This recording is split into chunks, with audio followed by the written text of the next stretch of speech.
take you into what's called a spreadsheet. So we're going to use this to kind of help us, like I said, collect and analyze some data.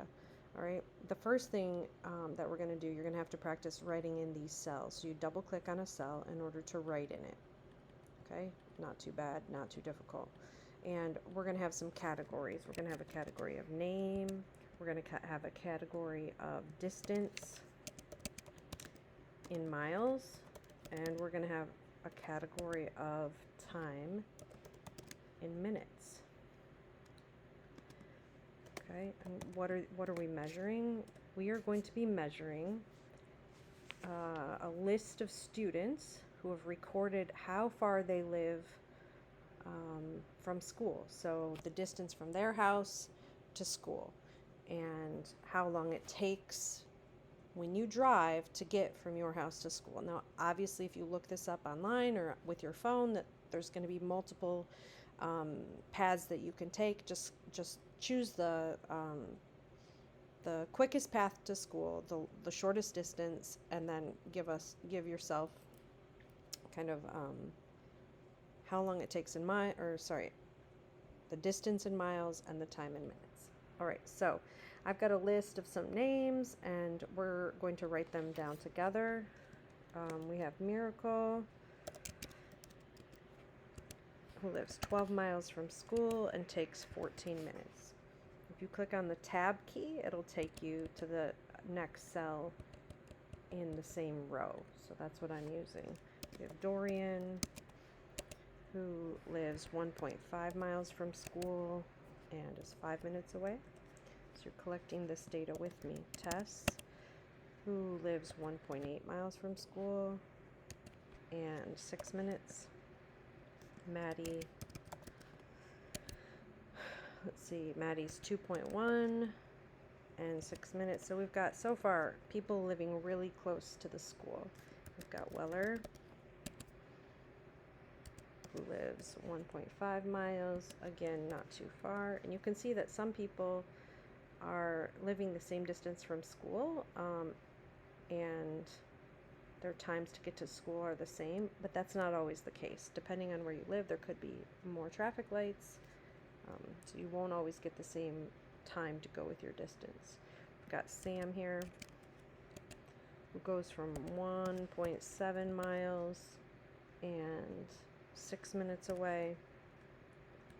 And then, of course, we've got Addie, and this is where it gets interesting, because Addie lives 21.1 miles away, does not live in the same district, and it takes her 29 minutes to get to school.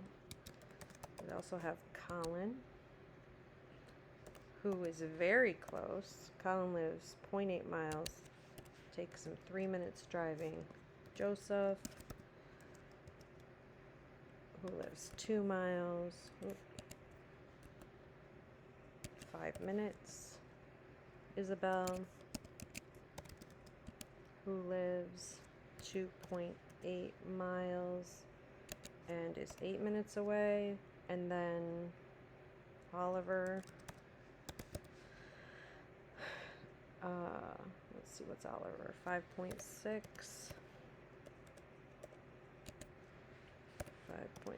miles, 10 minutes. Now, I know this list is going to keep going because we want to have enough data where it would be cumbersome for us to kind of calculate statistics by hand. So you're writing in these data values with me so that you can practice kind of writing in the cells. And so we've got a few more. Olivia is 3.4 miles. Again, everyone's living kind of close to the school, within 5 miles, most people except for Addie. You can see already that Addie is going to be a clear outlier to our data set. Sophia is 5.5 miles and 9 minutes. And then we have Soph, who's not Sophia, 1.9 miles and 5 minutes. And then we have Sophie. Everyone gets their own data set, their data, their point, even if they have the same name. If they're different people, then we record what their information is, even if they have the same name. Maxine is 2.4 miles and 7 minutes. And let's just stick with that. I think that's a good data set for now. All right, so if we wanted to, we could count and kind of see, what we've got in this data. We could number this if we wanted to. There's a lot of shortcuts that we could take. I'm just clicking, putting the numbers in and hitting enter. I'm not going to show you all of the shortcuts because I want you to practice just getting used to operating in sheets without worrying about the quick way to do things.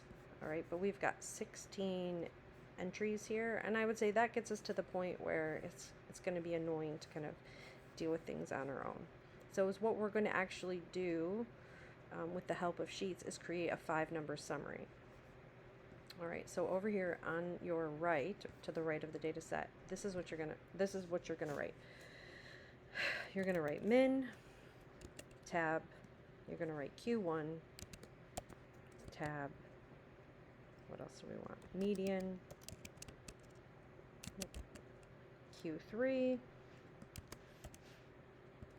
and maximum. There's our 5-number summary.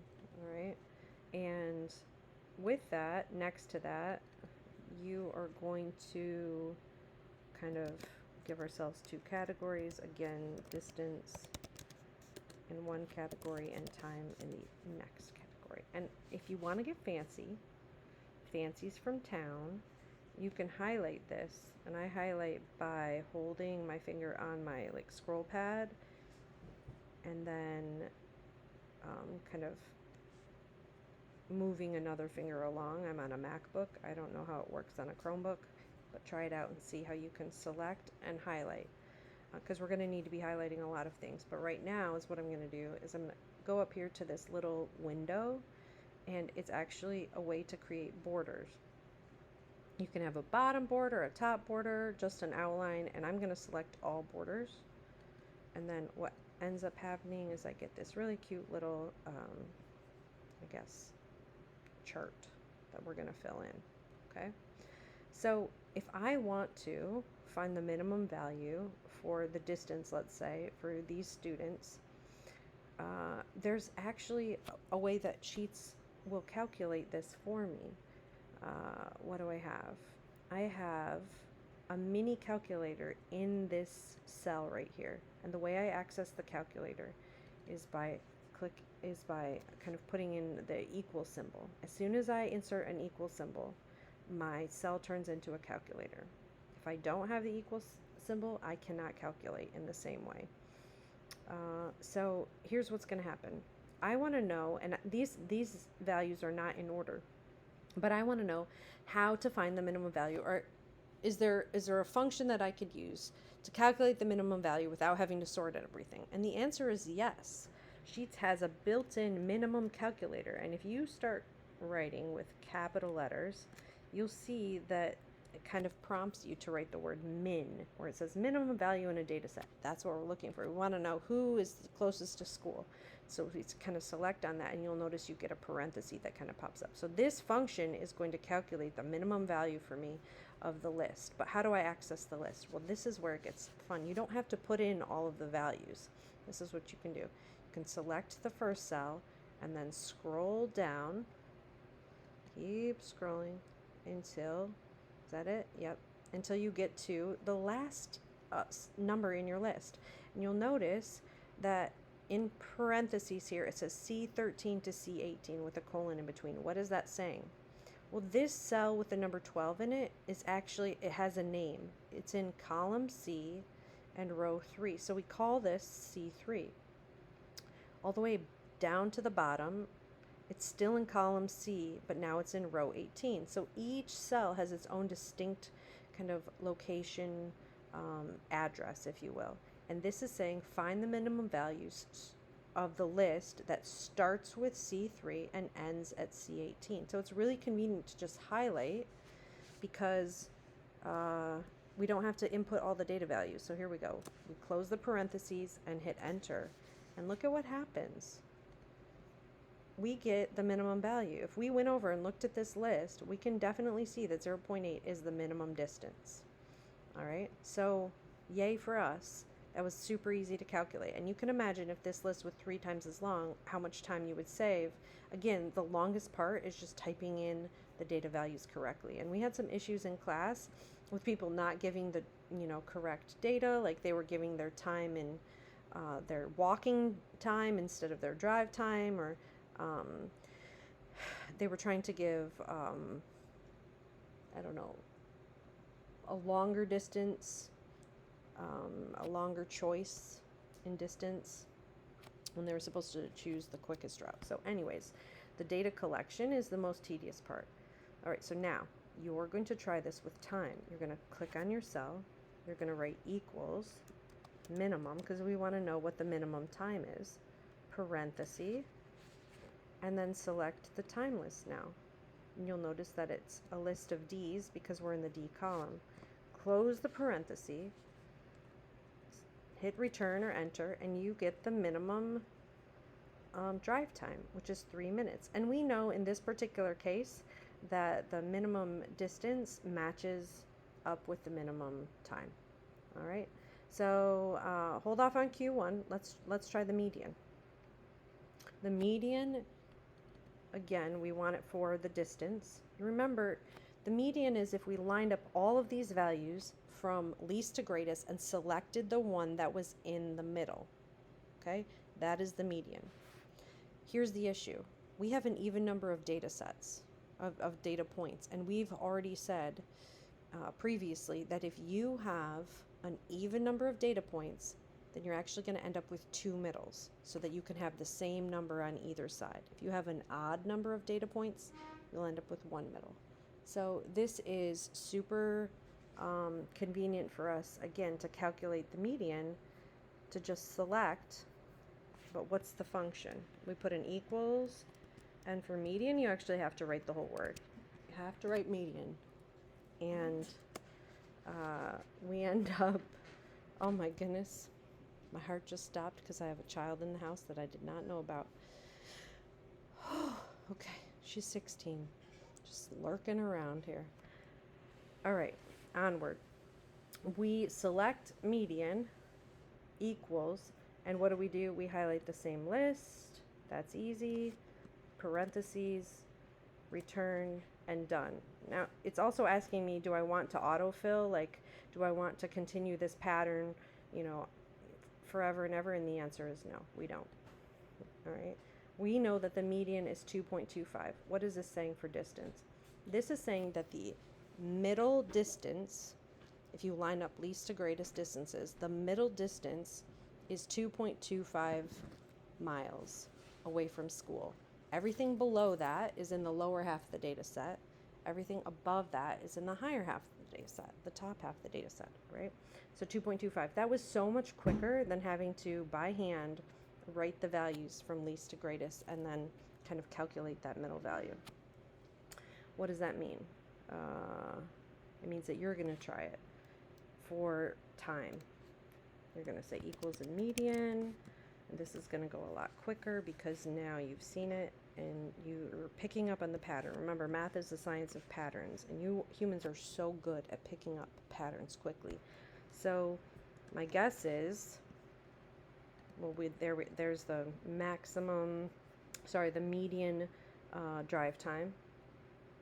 So the distance is 2.25 miles. The median time is 6 minutes.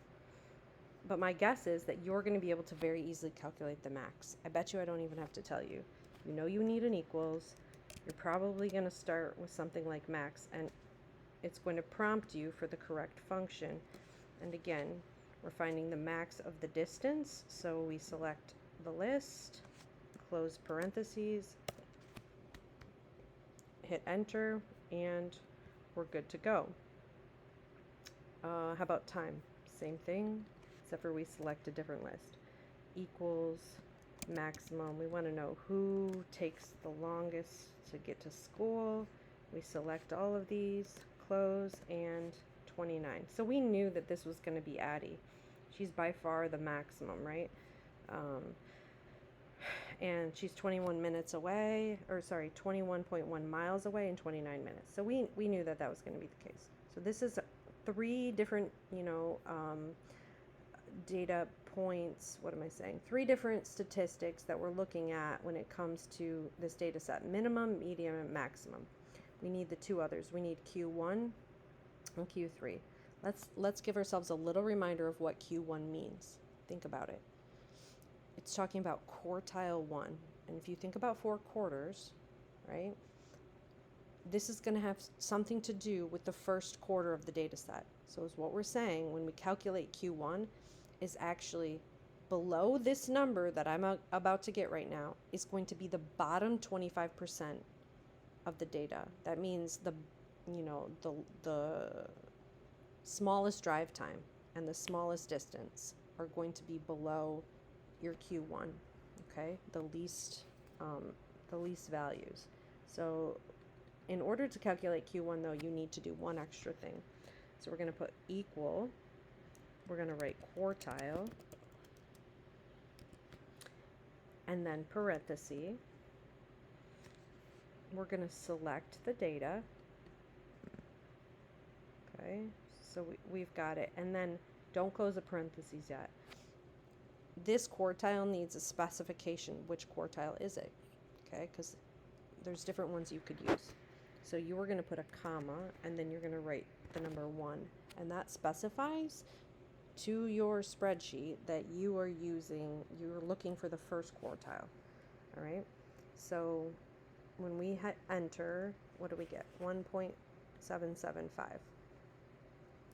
So what does that mean? It means that if you're closer than 1.775 miles from the school, then you're in the group of kids who are the closest 25% to the school. Now, I don't necessarily like to have this many decimals. For our class in particular, we focus on 2 decimals, 2 places after the decimal, and it's really easy to kind of get rid of this extraneous 5 because we don't really care about what this means in terms of distance. It's a few extra steps or something. We're not worried about that. So we're going to take this little tab up here, and when we're selecting Q1, this cell, if we use this backwards key, do you see what just happened? It dropped a 7.5 off. Well, it rounded it to 7.8 because 775 rounds to 7.8. If I did it again, it'd round to 1.8. All right, because again, it's rounding up. But you can remove decimals very easily that way. So we'll give ourselves 2 decimal places, 2 numbers past the decimal place. If I wanted, to increase decimals again, I could click this adding that place value, but I don't need it. All right, so now you're going to try it with time. And you're going to write equals. You're going to type in quartile, parentheses. You're going to select the time list. You are going to put comma, 1, parenthesis, and then hit return, and you'll get 5. So what does 5 mean? It means in the bottom half of the data, you've cut it in half again. Anything below 5 minutes is the quickest 25% of the class. All right, those who get to school the quickest, those 25%. We don't exactly know the number. I mean, we could calculate that. Doesn't necessarily matter how many people are below you, but it's 25% of the total of the 16, okay? Which I guess would be 4, right? So the bottom 4. Let's see, what do we have here? Q3. What do you think is going to happen? Hopefully you've got the pattern. You know that you're going to type in quartile. You know you're going to put in parentheses. You know you're going to select the list. You're going to put a comma. And this time you're going to put 3. Okay? When you close the parentheses and hit enter, we can see that we get 3.925. Again, I'm going to get rid of a decimal. It rounds it up. And what is this saying? It's saying that 75% of people are going to live less than 3.93 miles from school. So it includes 3/4 of the data set. So in this particular case, that would be like 12 people, right? If you live below the 3.93 mile mark. If you live above that, you're in the top 20, we'll say top 25%. What else? You should be able to do the same thing with Q3. So or with time, so you're going to say equals, again, quartile, parentheses, select the data,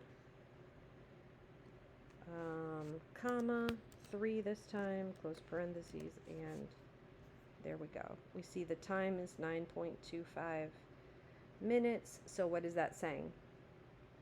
Again, it's taking the top half of the data, everything above 6 minutes, it's taking all of that data, and it's cutting that set of the data in half.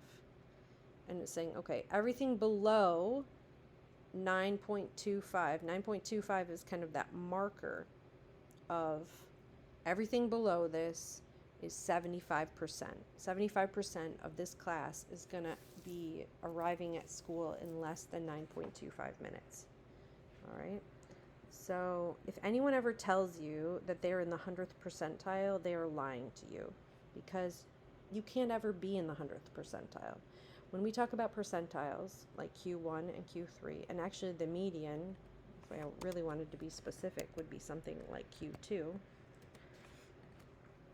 And when we're talking about quartiles and percentiles, is what we're saying is what percentage of the data is below you.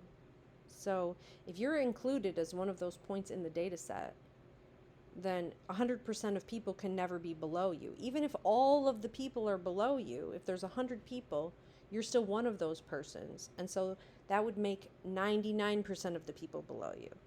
All right, so you can get closer and closer to 100% depending on how many people there are, right? If there's 1,000 people, you're inching up there closer to the 100% mark. There's no way for you to be in the 100th percentile. All right, and that's just for free. What else? There's one more thing I want to show you. And this is kind of fun. So we've made our 5-number summary. It's beautiful. There are a lot of ways to do this, but we've kind of made our own little chart. Maybe you want to fancy it up again, and maybe you highlight it. Maybe you, I don't know, change the font. There's all different kinds of things that you can do when you're dealing with data sets. I have more children coming in, bless their souls. No talking, I'm on a recording. All right, what do we do now? I want to show you, if you select this column and go to data right here and select column stats, something cool happens. You get some data, you get some visual aids, and you get some kind of statistics that go with it. This little thing here is a count. It's kind of like a dot plot. They're using bars instead of dots, but it's just saying for each data point how many people were in it. There's no categories here. But if you click on this distribution tab, you can get a nice summary. This is a beautiful picture of what's going on. Most of the people, in fact 10 people, live between 0 and 3 miles from school. And then you've got 4 people who live between 3 and 6. You've got 1 who lives between 12 and 15, and you've got 1 person who lives between 20 and 23. So these categories are each kind of like, this is miles. So you've got, categories of 3 miles. What else do we want to say? If we scroll down, we can kind of see, we end up having the average. The average means the arithmetic mean. We talked about that. So we would add all these values up and divide by 16. If you notice our value of 2.25 here, oops, did I lose that? Yeah, our value of 2.25 also matches, no, that's not it. They're calculating data for this new column, sorry. We had a median of 2.25, and if you look at the median collected here from the column, the median is also 2.25. The minimum is 0.8, the maximum is 21.1. what are missing here are the quartiles, but that's okay. This is just another way to do it. If we click on this column here, so when we switch columns now, we've got a distribution of time instead of distance. All right, so that again is in the data column under column stats. That's how you access that. All right, so if you have completed this, let me know. And if you have any questions, let me know that too. All right, good work.